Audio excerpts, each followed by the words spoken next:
Assalamualaikum warahmatullahi wabarakatuh. Perkenalkan, nama saya Dian Sri Mulyani. Saya calon guru penggerak angkatan 8 dari SDN Ciawitali, Kabupaten Tasikmalaya.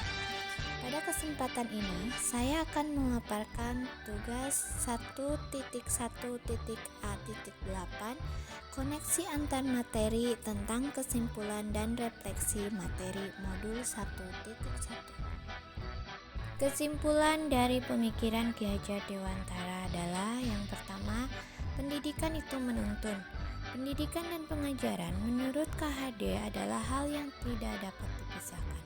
Maksud pendidikan itu adalah menuntun segala kekuatan kodrat yang ada pada anak-anak agar mereka dapat mencapai keselamatan dan kebahagiaan yang setinggi-tingginya, baik sebagai manusia maupun anggota masyarakat. Menuntun tidak dapat dilakukan dengan paksaan. Menuntun menurut KHD justru mendorong anak menemukan kemerdekaan belajar. Dalam proses menuntun dapat dilakukan dengan 3 semboyan KHD, yaitu Ingarso Sungkulodo, Inmadya Mangunkarso, dan Tuturi Handayani. Yang kedua, kodrat anak itu bermain. Menuntun kodrat anak juga perlu disesuaikan dengan kodrat alam dan kodrat zaman. Kodrat alam berkaitan dengan lingkungan fisik maupun sosial di mana anak berada, sedangkan kodrat zaman berkaitan dengan kodrat zaman saat anak bertumbuh. Dalam pembelajaran di kelas, hendaknya kita juga harus memperhatikan kodrat anak yang masih suka bermain. Lihatlah, ketika anak-anak sedang bermain, pasti yang mereka rasakan adalah kegembiraan, dan itu membuat suatu kesan yang membekas di hati dan pikirannya. Hendaknya guru juga memasukkan unsur permainan dalam pembelajaran agar siswa senang dan tidak mudah bosan. Yang ketiga, pendidikan berpihak pada anak. Peran pendidik diibaratkan seorang petani atau tukang kebun yang tugasnya adalah merawat sesuai kebutuhan dari tanaman-tanamannya agar tumbuh dan berbuah dengan baik. Tentu saja beda jenis tanaman, beda perlakuan. Artinya bahwa kita seorang pendidik harus bisa melayani segala bentuk kebutuhan metode belajar siswa yang berbeda-beda. Kita harus bisa memberikan kebebasan kepada anak untuk mengembangkan bakat atau minat siswa.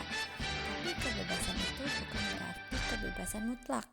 Perlu tuntunan dan arahan dari guru agar supaya tidak kehilangan arah dan membahayakan dirinya. Untuk menghamba pada anak, pembelajaran yang kita laksanakan harus berpihak pada murid. Anak bukan tabula rasa.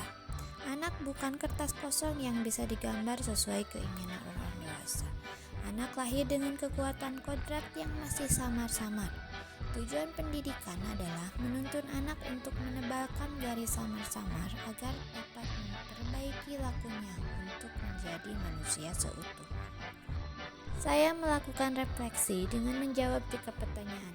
Yang pertama, apa yang Anda percaya tentang murid dan pembelajaran di kelas sebelum Anda mempelajari modul 1.1? Dan yang saya percaya yaitu yang pertama, pembelajaran berpusat pada guru. Yang kedua, keberhasilan pembelajaran dilihat dari pencapaian KKM. Yang ketiga, guru kurang memahami karakter peserta didik. Dan yang keempat, fokus utama guru adalah kelas tertib, tenang, dan siswa memahami materi yang dipelajari. Apa yang merubah dari pemikiran atau perilaku Anda setelah mempelajari modul ini? Setelah mempelajari modul ini, perubahan yang saya alami yaitu perubahan pikiran dan perubahan perilaku. Perubahan pikiran yaitu saya sekarang berpandangan pembelajaran itu harus berpusat pada murid. Yang kedua, saya harus memahami karakteristik dan keunikan setiap murid. Dalam perubahan perilaku, yang saya lakukan adalah mengemas pembelajaran yang menarik supaya motivasi belajar murid meningkat, lebih cermat memilih bakat anak, menuntun murid agar mencapai kebahagiaan dan keselamatan yang setinggi-tingginya sebagai manusia dan anggota masyarakat sesuai kodrat yang dimilikinya. Untuk pertanyaan yang ketiga, apa yang dapat segera Anda terapkan lebih baik agar kelas Anda mencerminkan pemikiran KHD?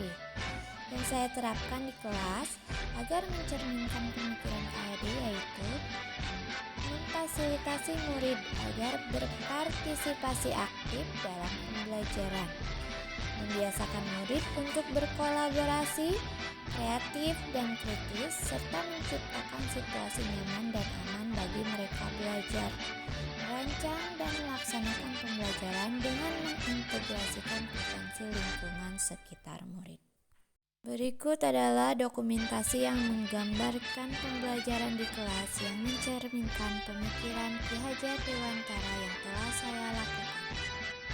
Sekian pemaparan dari saya, semoga bermanfaat. Terima kasih. Salam Guru Penggerak. Assalamualaikum warahmatullahi wabarakatuh.